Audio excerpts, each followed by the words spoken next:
चौक चौक Shaukat Khanam flyover मंसूबे की सुनी गई। एलडीए ने बेस वर्क मुकम्मल करके फ्लाईओवर को ट्रैफिक के लिए खोल दिया है। शौकत खानम फ्लाईओवर और खियाबान जना से खियाबान फिरदौसी की जानिब 4 माह से बंद था। फ्लाईओवर की एक साइड बंद होने से शहरियों को शदीद मुश्किलात का सामना था। वासा ने सीवरेज का पहला सेक्शन मुकम्मल करके एलडीए के हवाले कर दिया है। मामूली तकनीकी वजूहात की बिना पर काम बर वक्त शुरू नहीं हो सका था। इस हवाले से बात कर लेते हैं, हमारे साथ दुरे नायाब हैं। जी दुरे नायाब, आगाह कीजिएगा। जी बिल्कुल, शौकत खानम फ्लाईओवर से शौक चौक तक जो सीवर डालने का मंसूबा है, ये पहले शहरियों के लिए बड़ा दर्द-ए-सर बना हुआ था। लेकिन अब वक्त के साथ साथ इस पे बेहतरी आना शुरू हो गई है और आज शौकत खानम फ्लाईओवर पे मुकम्मल फ्लाईओवर को खोल दिया गया है। इससे कबल ये 4 महीने से बंद था और इसकी एक साइड ख़ास तौर पे जो खियाबान जिना से खियाबान फिरदौसी की तरफ जाती थी, वो मुकम्मल तौर पे बंद कर दी गई थी और उसके आगे बैरियर्स लगा दिए गए थे। कंक्रीट के पत्थर रख के ब्लॉक रख के उसको ब्लॉक कर दिया गया था। आज उसको खोल दिया गया बाकायदा, वहाँ से ट्रैफिक मूव होना शुरू हो गई है और अगला जो पोर्शन है शौकत खानम फ्लाईओवर से शादेवाल चौक तक, वहाँ पे पत्थर डाल के बेस बना के उस पर खाका डाला जा रहा है और उसके बाद उस पर ट्रैफिक भी चलाई जा रही है पैरेलल। अब इसके ट्रैफिक चलने के बाद कुछ ही दिनों के बाद जिस तरह ही ये खाका और पत्थर जो डाला गया है वो मजबूती पकड़ेगा, उसके बाद इसका स्पॉट वर्क कर दिया जाएगा। दूसरे सेक्शन में शादेवाल चौक से शौक चौक तक मुकम्मल तौर पर सीवर की खुदाई का काम शुरू किया जा रहा है ताकि इसको चाल को आधा चलाया जाए। जब पिछला पोर्शन ट्रैफिक के लिए खोला जाए, बहाल किया जाए, तो अगले में सीवर डाला हो चुका होना चाहिए ताकि उसके ऊपर फिर ये बेस वर्क, स्पॉट वर्क करके सड़क को बहाल करें। अब इस पे काम हो रहा है, लेकिन मंसूबे का जो डेडलाइन है वो तो पहले वज़ीर आला साहिबा की जानिब से जून आ रही थी, लेकिन उसके बाद मज़ीद 2 माह दिए गए। अब एमडी वासा का कहना है इसको हर सूरत अक्टूबर में मुकम्मल करेंगे। ताहम ये मंसूबा जो है वो नवंबर या दिसंबर से कबल जो है पहले मुकम्मल नहीं आ रहा। ठीक है दुरे नायाब, हमारे साथ ही रहिएगा। पंजाब हुकूमत का 14 अजला के वाटर सप्लाई और सीवरेज मास्टर प्लान की तश्कील का फैसला। महकमा हाउसिंग और लोकल गवर्नमेंट के इश्तराक से 6 माह में मास्टर प्लान मुकम्मल होंगे। सेक्रेटरी हाउसिंग की हिदायत पर प्रोजेक्ट डायरेक्टर लोकल गवर्नमेंट को खत इरसाल किया गया है। खत के मुताबिक तमाम अजला की वासा एजेंसीज के MD फोकल पर्सन मुकर्रर किए गए हैं। खत का क्या मदन है, जान लेते हैं। दुरे नायाब हमारे साथ ही हैं। जी दुरे नायाब, इस हवाले से भी बताइएगा।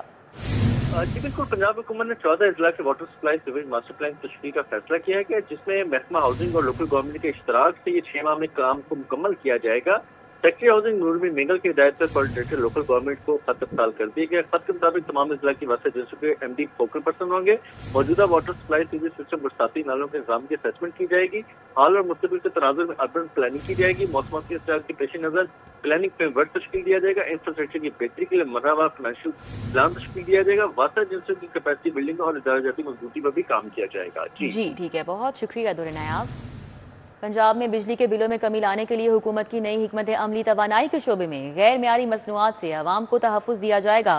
पंजाब में तवानाई की बचत के लिए नई लेबॉर्ट्री कायम करने का फैसला किया गया है। बैटरी और पंखे बनाने वाली फैक्ट्रियों के आलात की अब टेस्टिंग की जाएगी। इस हवाले से अपडेट कर रहे हैं अली रामे। जी अली रामे। जी बिल्कुल, ये एक बिल्कुल अवामी मंसूबा है और इसमें देखा जाए तो आम सार्फिन जो बिजली इस्तेमाल करते हैं वो बिजली के बिलों से बहुत ज़्यादा परेशान हैं और इसके लिए हुकूमत एक नई स्कीम लेकर आ रही है और इस स्कीम का मकसद ये है कि शहरियों को बिजली के जो बिल हैं जो ज़्यादा से ज़्यादा आते हैं वो कम करना। और कम कैसे किए जाएंगे, उसके लिए जो नई टेक्नोलॉजी मार्केट्स के अंदर इंटरनेशनल लेवल पे जो है वो चल रही है कि आपके जितने भी गैजेट्स हैं इलेक्ट्रिसिटी के लिए जो आप इस्तेमाल करते हैं उनको उस अंदाज पे बनाया जाए ताकि वो बिजली की बचत जो है वो कर सकें और कम खपत हो। अब इसके लिए पंजाब के अंदर मुख्तलिफ ऐसी फैक्ट्रीज़ हैं जो मुख्तलिफ प्रोडक्ट्स तैयार की जा रही हैं। वो दावा तो करती हैं कि वो बिजली की बचत के लिए बनाई गई हैं, लेकिन उस पर हुकूमत पंजाब ने फ़ैसला ये किया है कि अब उनकी बाकायदा एक टेस्टिंग की जाएगी। यानी कि फॉर एग्ज़ाम्पल अगर आपके घर में एनर्जी सेवर है, पंखा है, अगर कोई बैटरी इस्तेमाल कर रहे हैं आप, तो क्या आया वो एक स्टैंडर्ड के मुताबिक है। अगर ऐलानात किए जाते हैं, दावा ये किया जाता है प्रोडक्ट को सेल करने के लिए या आपकी बिजली की बचत के लिए, तो लिहाजा इन चीज़ों को जांचने के लिए हुकूमत पंजाब ने फ़ैसला किया है कि अब वो इसके लिए एक टेस्टिंग लैब जो है वो बनाएंगे और इन टेस्टिंग लैब से मुतल्लिका प्रोडक्ट्स की बाकायदा जांच पड़ताल होगी। और मुझे याद है कि AC के लिए भी पंजाब हुकूमत की तरफ से एक लैब जो है वो बनाई गई थी कि AC की टेस्टिंग होगी, सोलराइजेशन की टेस्टिंग जो है वो की जाएगी। तो इसमें सोलर की जो लैब्स हैं उनको अपग्रेड और जो नई लेबॉर्ट्री बनाई जा रही है वो पंखों को, जो बिजली के जो एनर्जी सेवर हैं और इसके इक्विपमेंट हम। ठीक है, बहुत शुक्रिया अली रामे। पंजाब मुलाजमीन के समाजी तहफ़्फ़ुज़ ऑर्डिनेंस 1965 में मज़ीद तरामीम की इस्तदा की गई है। पंजाब असम्बली में सूबाई मुलाजमीन सोशल सिक्योरिटी तरमीमी बिल 2025 पेश किया गया है। बिल नून लीग के रुकन अमजद अली जावेद ने गुज़िश्ता इजलास में पेश किया है। महफूज मुलाजमीन का नुमाइंदा सिर्फ रजिस्टर्ड वर्कर यूनियन कारकुन होगा। बिल का ये मतन है, नुमाइंदा कम अज़ कम 5 साल तक इदारे का मुस्तकिल हिस्सादार होना लाजमी करार देने की भी तजवीज़ दी गई है। मज़ीद क्या तजावीज़ हैं, इस हवाले से बात कर लेते हैं हसन अली से। जी हसन। बिल्कुल, पंजाब असम्बली में सूबाई मुलाजमीन सोशल सिक्योरिटी तरमीमी बिल 2025 जो है वो पेश किया गया है। पंजाब मुलाजमीन के समाजी तहफ़्फ़ुज़ ऑर्डिनेंस 1965 में तरमीम की एक मरतबा फिर से जो है वो की गई है। बिल नून लीग के रुकन पंजाब असम्बली अमजद अली जावेद की जानिब से जो है वो पेश किया गया और बिल में इस्तता की गई है कि टैक्स ना दहिंदा अफराद को आजर के नुमाइंदे के तौर पर नामजद करने पर पाबंदी जो है वो आयद की जाए, जबकि महफूज मुलाजमीन का नुमाइंदा सिर्फ रजिस्टर्ड वर्कर यूनियन का कारकुन होना चाहिए। बिल में यह भी कहा गया है कि नुमाइंदा कम अज कम 5 साल तक इदारे का मुस्तकिल हिस्सेदार होना लाजमी करार दिया जाए। इसके साथ साथ टैक्स ना दहिंदा और शराकतदार को महफूज मुलाजमीन का नुमाइंदा नामजद ना किया जाए। बिल में यह भी कहा गया है कि तरमीम के तहत पंजाब असम्बली के 2 अराकीन को जो है वो बोर्ड में शामिल किया जाए और इन 2 अराकीन का फैसला जो है वो स्पीकर पंजाब असम्बली जो है उनकी जानिब से किया जाए, जबकि बिल के मतन के मुताबिक बिल का मकसद मुलाजमीन के हुकूमत। बहुत शुक्रिया। आगे बढ़े, आपको बताएं महकमा हायर एजुकेशन CTI भर्ती के हवाले से CTI कॉलेज टीचर्स की भर्ती के लिए महकमा हायर एजुकेशन ने बजट मांग लिया है। महकमा हायर एजुकेशन ने 4.5 अरब रुपए मांगे हैं। CTI कॉलेज टीचर्स को माहाना 50,000 तनख्वाह दी जाएगी। तो आपको आगाह करें, महकमा हायर एजुकेशन CTI की भर्ती के हवाले से मजीद डिटेल्स बता रहे हैं ब्यूरोक्रेसी कैसर खोखर। जी कैसर खोखर। जी, महकमा हायर एजुकेशन ने महकमा खजाना से CTI कॉलेज टीचर इंटर्न जो है वो जो भर्ती किए जा रहे हैं उनकी तनख्वाहों के मद में जो है 4.5 अरब रुपये का बजट मांगा है ताकि जो इनको 6 महीने के लिए तनख्वाह दी जा सके। ये CTI 6 महीने के लिए भर्ती किए जा रहे हैं। इनकी माहाना तनख्वाह 50,000 रुपये होगी और ये 8,000 से ज़ायद जो है CTI पूरे पंजाब में भर्ती किए जाएंगे और ये 6 महीने के लिए आर्जी बुनियादों पर भर्ती किए जाएंगे। ना कॉन्ट्रैक्ट पर होंगे, ना अडहॉक पर होंगे, ना रेगुलर होंगे, सिर्फ आर्जी बुनियादों पर भर्ती किए जाएंगे। इनका नाम कॉलेज टीचर इंटर्न रखा गया है और इसके लिए महकमा हायर एजुकेशन ने बजट मांगा है 4.5 अरब रुपया ताकि इनको तनख्वाह देनी है और 50,000 रुपया तनख्वाह देनी है। ये बड़े अफसोस की बात है कि 50,000 रुपया तनख्वाह जो है वो चपरासी की भी नहीं होती। चपरासी की भी 70-80,000 रुपये तनख्वाह होती है, लेकिन चपरासी से भी कम तनख्वाह और इनकी क्वालिफिकेशन जो है वो MA MPhil और PhD रखी गई है, जिसके लिए जो है वो MA MPhil और PhD जो असातिज़ा हैं उनको तनख्वाह 50,000 रुपये दी जाएगी। और ये बड़े अफसोस की बात है कि इतनी तनख्वाह कम, जबकि जो कॉलेज टीचर इंटर्न है उन्होंने मुतालबा किया है कि उनकी तनख्वाह कम अज़ कम 1 लाख रुपये होनी चाहिए और उन्हें रेगुलर बुनियादों पर भर्ती किया जाना चाहिए, लेकिन हुकूमत पंजाब ने 4.5 अरब रुपये का आर्जी बुनियादों पर बजट मांगा है। जी ठीक है, बहुत शुक्रिया कैसर खोकर। हुकूमत की जानिब से पंजाब पुलिस के तरक्याती बजट पर बड़ा कट लग गया। रवा साल 7 अरब 40 करोड़ के तरक्याती बजट में से 40% वापस ले लिया गया है। जारी शुदा और नई स्कीमों के लिए हुकूमत 6 अरब 90 करोड़ के फंड्स का इजरा कर दिया था, जबकि सैलाब की तबाहकारियों की वजह से तरक्याती बजट वापस लिया गया। इस हवाले से बात करेंगे, अली साही हमारे साथ हैं। जी अली साही। पंजाब पुलिस की तरक्याती बजट पर हुकूमत की जानब से कट लगा दिया गया है। पंजाब हुकूमत की जानब से रवा माली साल के आगाज़ में 7 अरब 40 करोड़ के करीब फंड्स जो थे वो तरक्याती स्कीमों की मद में पंजाब पुलिस को जारी किए गए थे, लेकिन सैलाब की वजह से जो तबाहकारियाँ हुई हैं इस चीज़ को मद्देनज़र रखते हुए पंजाब पुलिस की जो जारी शुदा और नई स्कीमें हैं उस पर 40% का कट लगाया गया है। 146 नई स्कीमों का आगाज़ होना था रवा माली साल में, जिसके लिए हुकूमत की जानब से 7 अरब के करीब का बजट जारी भी कर दिया गया था, लेकिन जैसे ही सैलाब आया तो उसके बाद तमाम हेड्स में से पंजाब पुलिस का 40% की कटौती की गई है, जिसकी वजह से तमाम स्कीमों के आगाज़ में ताख़ीर का सामना है। इसी हवाले से मुतलका हुकाम का कहना है कि बड़ी उम्मीद की जा रही है कि आने वाले दिनों में दोबारा ये बजट जारी कर दिया जाएगा, लेकिन मौजूदा जो सूरत हाल है उसमें हुकूमत की जानब से ये कटौती की गई है। गुज़श्ता माली साल में हुकूमत की जानब से 12.5 अरब के करीब पंजाब पुलिस को तरक्याती स्कीमों की ठीक है, बहुत शुक्रिया अली साही। महकमा excise and taxation property tax आवाम को बड़ा रिलीफ। 30 सितंबर तक प्रॉपर्टी टैक्स में 5% रियायत खत्म होने में 3 ही दिन बाकी हैं। शहरी 30 सितंबर प्रॉपर्टी टैक्स जमा करके 5% रियायत से फ़ायदा ले सकेंगे।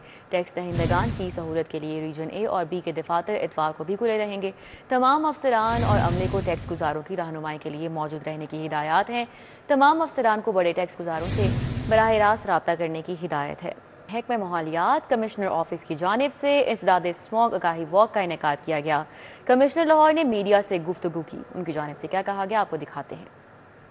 इंस्ट्रक्शंस पे, उनकी डायरेक्शंस पे हम लोग अक्रॉस द प्रोविंस और लाहौर डिवीज़न में खुसूसी तौर पे हम लोग smog prevention, because Lahore one of the worst affected districts है, स्मॉग प्रिवेंशन एक्टिविटीज़ को हम लोग उसको आगाज़ कर चुके हुए हैं। ये अवेयरनेस कैंपेन आपके सामने है, ये वॉक हो रही है। It will not be the only one, ये अब कॉन्टीन्यूस सिलसिला इंशाल्लाह रहेगा। सब स्टैंडर्ड फ्यूल के ऊपर हम बैन लगा चुके हैं अक्रॉस डिवीज़न, और उसमें मैक्सिमम जो प्यूनिटिव मेजर्स हैं उसको हम लोग इंश्योर करेंगे। इसी तरीके से हमारी एंटी स्मॉग स्क्वाड्स जो हैं वो 13+ हैं इस वक्त हमारे पास। साथ हमारी जो ट्रैफिक की स्क्वाड्स हैं वो भी इस वक्त ऑपरेशनल हैं। हमारे पास मुख्तलिफ़ किस्म के इसमें गैजेट्स, हमारे पास व्हीकल, या आपके सामने ये जो मिस्ट क्वीन खड़ी हुई है ये भी ऑपरेशनल हो चुके हैं। स्मॉग इमिशन वाली जितनी इंडस्ट्री है उसके ऊपर भी स्ट्रिक्ट मेजर्स ली जा रही थी और उनको इस वक्त कंप्लीट ज़ीरो टॉलरेंस फेज़ में हम जा चुके हैं। इसी तरह ब्रिकलेंस के साथ, इसी तरह ट्रैफिक के लिए जो जितने SOPs थे, प्रोसीजर्स थे जो हमारे इनिशियल फेज़ के थे, वो हम लोग वेल इन टाइम इस दफ़ा इन्फोर्स कर रहे हैं। और लोगों से भी हमारी यही गुजारिश होगी कि इस किस्म का किसी किस्म की भी एक्टिविटी जिससे आपके इर्द गिर्द के एनवायरनमेंट जिसके आप खुद भी अफेक्टी हैं उसको वो वर्सन हो, उसमें किसी किस्म की एग्रीवेशन हो, पोल्यूशन हो, उसको अवॉइड करें। क्रॉस पंजाब जो है ये टारगेट सेट है।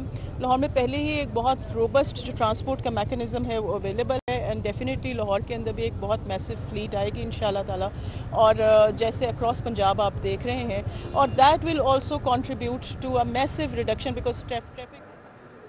वक्फ ट्रस्ट कोऑपरेटिव सोसाइटीज़ के इंतजाम के लिए नया कानूनी फ्रेमवर्क तैयार कर लिया गया है। पंजाब हुकूमत शफाफियत, जवाबदही यकीनी बनाने के लिए कानून साजी का फैसला। नए कानून की मंजूरी पर असासों की कमर्शलाइजेशन सिर्फ कानूनी तरीके से ही मुमकिन होगी। इस हवाले से मजीद बताएंगे हमारे साथ राउदुल शाद हुसैन हैं। जी राउदुल शाद। जी, पंजाब हुकूमत ने वक्फ ट्रस्ट और कोऑपरेटिव सोसाइटीज की मैनेजमेंट के हवाले से नया लीगल फ्रेमवर्क जो है वो तैयार कर लिया है, और इस ज़िमन में पंजाब हुकूमत ने कानून साजी का फैसला भी किया है, ताकि इसका बुनियादी मकसद ये है कि तमाम तर वक्फ ट्रस्ट और कोऑपरेटिव सोसाइटीज की मैनेजमेंट को जो है वो उसमें शफाफियत लाई जाए और जवाबदेही के अमल को मजबूत किया जाए, ताकि फंड्स में खुर्द-बुर्द के हवाले से जिम्मेदारों का बर वक्त तयन हो सके। कमर्शलाइजेशन सिर्फ शफाफ और कानूनी तरीकाकार के जरिए हो सकेगी। हर किसी को यह हक नहीं होगा कि किसी भी जगह को कमर्शलाइज जो है वो कर सके, जबकि वक्फ और ट्रस्ट के असासों के तहफ़्फ़ुज़ और बेहतर इस्तेमाल के लिए ये कानून जो है वो मौसर साबित होगा। इसी तरह से तमाम वक्फ और ट्रस्ट जायदादों की रजिस्टर और ठीक है राउदुल शाद हमारे साथ ही रहिएगा। वज़ीर आला पंजाब से पाकिस्तान नेवी वॉर कॉलेज के 55वें स्टाफ कोर्स के शुरा ने मुलाकात की। तीनों मुसल्लह अफवाज के अफसरान और 15 दोस्त ममालिक की मुसल्लह अफवाज के अफसरान भी शरीक हुए। पाकिस्तानी नेवी वॉर कॉलेज के वफ़द की क़यादत रियर एडमिरल सुहेल अहमद अज़मी ने की। इस हवाले से बात कर लेते हैं, राउदुल शाद हुसैन हमारे साथ ही हैं। जी राउदुल शाद, इस हवाले से भी बताइएगा। बिल्कुल रिदा, वज़ीर आला पंजाब मरियम नवाज शरीफ ने पाकिस्तान नेवी वॉर कॉलेज के वफद की आमद का खैर मकदम किया। वज़ीर आला पंजाब मरियम नवाज शरीफ का फ़लस्तीनियों के लिए हमायत के ऐलान का इआदा। वज़ीर आला पंजाब ने वफद में फ़लस्तीनी अफसरों की शमूलियत को सराहा है। वज़ीर आला पंजाब ने सिलाब में मुआवनत पर पाकिस्तान नेवी को खिराज तहसीन पेश किया। अवाम के फलाह बहबूद के लिए हुकूमत पंजाब के इक़दाम और चैलेंजेस को कामयाबियों में तब्दील करने पर तफसीली ब्रीफिंग भी हुई, जबकि पाकिस्तान नेवी वॉर कॉलेज के वफद ने वज़ीर आला पंजाब के इख्तराई इक़दाम को सराहा है। वज़ीर आला पंजाब ने वफद के शुरा के सवालात के खुशदिली से जवाब दिए। मेरी 2 बेटियां हैं, आपकी कामयाबियां मुतासिर कुन है, मुझे इन्हें क्या कहना चाहिए। साउथ अफ्रीकन ऑफिसर का सवाल वज़ीर आला पंजाब ने जवाब दिया कि बेटियों को मौके दें, एतमाद और हौसला दें, वो आगे बढ़ें और तरक्की करेंगी। कौम को तकसीम करने वालों को वोट ना दें, वोट खिदमत और काम पर दें। एक ऑफिसर के सवाल पर मरियम नवाज शरीफ ने जवाब दिया, जबकि हैरासमेंट पर जीरो टॉलरेंस है। पंजाब को खवातीन के लिए महफूज स्तर बनाना चाहते हैं। वज़ीर आला पंजाब ने खातून नेवल ऑफिसर के सवाल पर जवाब दिया। बहसियत वज़ीर आला माजी की रवायात की नफी करते हुए नई अप्रोच और नए आइडियाज को फरोग दिया है। वज़ीर आला पंजाब ने ये जवाब दिया, जबकि रेस्क्यू रिलीफ ऑपरेशन के लिए पाकिस्तान नेवी ने काबिल कदर खिदमात सरंजाम दी हैं। मरियम नवाज शरीफ ने पाक बहरिया के किरदार को भी सराहा, जबकि पंजाब में दूसरे सूबों से आने वाले लाखों लोगों को की मेजबानी कर रहे हैं। वज़ीर आला पंजाब का ये कहना था। उन्होंने मजीद कहा कि लाहौर में दुनिया का सबसे बड़ा 1000 बेड का सरकारी कैंसर अस्पताल 10 माह में मुकम्मल होगा। जी, 10 माह में ये सरकारी अस्पताल मुकम्मल होगा। बहुत शुक्रिया। हमारे साथ राहुल शाह आगाह कर रहे थे। पंजाब भर के हजारों म्यूनसिपल कैडर असातिज़ा 20 सालों से तरक्कियों से महरूम हैं। आखिरी बार न्यू म्यूनसिपल कैडर असातिज़ा को तरक्कियां दी गई थी, सदर अजमल खान की जानिब से ये बताया गया है। मजीद ये क्या कहते हैं बता रहे हैं जुनेद रियाज। जी जुनेद। जी, हजारों म्यूनसिपल कैडर असातिज़ा हैं जो कि सिटी जेल स्कूलों में पढ़ाते हैं। अरसा 20 साल से जो SST हैं उनको बतौर हेड तरक्कियां नहीं दी जा रही, और 3-3 साल से वो असातिज़ा जो रिटायर हो गए हैं उनकी प्रमोशन और वाजिबात जो है अदा नहीं किए जा रहे। इसी हवाले से हम बात करेंगे। ऑल टीचर म्यूनसिपल कैडर के सदर अजमल खान हमारे साथ मौजूद हैं, जिन्होंने अजलास की सदारत भी की है। 20 साल से हमारे लोगों की हेड टीचर्स की 16 to 17 प्रमोशन नहीं हुई। बारहा हाई कोर्ट भी कह चुकी है, डायरेक्शन दे चुकी है। सेक्रेटरी साहब ने 2 साल से DPI को लिख के भेजा हुआ है कि इनकी सीनियरिटी नोटिफाई करके वर्किंग पेपर सबमिट करें, लेकिन वो DPI का ऑफिस जो है वो दबा के बैठा हुआ है। आज तक सीनियरिटी आज के दिन तक नोटिफाई नहीं की गई। हमारे 300 लोग हैं, मेल और फीमेल SST पूरे पंजाब में, जबकि इनके हजारों लोग हैं, उनकी सीनियरिटी इनकी 1 महीने में बन जाती है, और हमारे 300 लोगों की सीनियरिटी 2 साल में भी नहीं इनसे बन सकी। ये जानबूझ के कर रहे हैं, क्योंकि हमारी ऊपर नुमाइंदगी नहीं है। AEO से लेके AEO, deputy DO, DO, CO, director DPI office या DPI सब जनरल कैडर के हैं, हमारी कहीं नुमाइंदगी नहीं है। ये जानबूझ के ऊपर जाके मिनिस्टर साहब को, CM साहबा को, अपना सेक्रेटरी साहब को हमारे खिलाफ वर्गलाते हैं। उस वजह से हमारे काम रुकावट बनते हैं। जी, हमने बात सुनी अजमल खान की। उनका कहना है कि हमारे मुतालबात फौरी तौर पर तस्लीम किए जाए, बसूरत दीगर वो एहतजाजी मुजाहरा करने पर मजबूर होंगे। ठीक है, बहुत शुक्रिया जुनेद। सैलाबी सूरत हाल लाहौर से कराची जाने और आने वाली ट्रेनों का शेड्यूल इस हवाले से मुतासिर है। पाक business express, Shah Hussain express को मनसूख कर दिया गया है। शेड्यूल के हवाले से मजीद बताएंगे सईद अहमद सईद। जी सईद। जी बिल्कुल, मुल्क के मुख्तलिफ इलाकों में जो इक़्तिसादी सूरत हाल है उसकी वजह से ट्रेनों का शेड्यूल है वो ताल मुतासर है, और आज भी लाहौर से कराची जाने वाली जो पाक बिजनेस एक्सप्रेस है वो शाह हुसैन एक्सप्रेस है, उसको मनसूख करने का फैसला है वो किया गया है, और दोनों ट्रेनों के मुसाफिरों को जो है वो दीगर ट्रेनों में एडजस्ट है वो किया जाएगा। मुतअद्दिद ट्रेनें हैं, उनका शेड्यूल है, रूट है वो तब्दील किया गया है, जिनमें अगर बात कर लें पेशावर से आकर कोटा जाने वाली जाफर एक्सप्रेस है वो भी आज मनसूखी का ऑर्डर है वो जारी किया गया है, जबकि कराक्रम जो है वो लाहौर से बरास्ता साहिवाल है वो कराची जाएगी, जबकि कराची जाने वाली जो पाकिस्तान एक्सप्रेस है वो फैसलाबाद की बजाय लाहौर साहिवाल से है कराची भिजवाई जाएगी। इसी तरह कराची जाने वाली जो मिलत एक्सप्रेस है वो फैसलाबाद की बजाय चक जुमरा सांगला हिल लाहौर साहिवाल से है वो कराची जाएगी, जबकि कराची जाने वाली रहमान बाबा जो है वो बरास्ता लाहौर साहिवाल ऑपरेट करने का फैसला है वो किया गया है। तो कराची से आने वाली जो रहमान बाबा है वो बरास्ता लाहौर साहिवाल है पेशावर भिजवाई जाएगी। जी ठीक है, बहुत शुक्रिया सईद।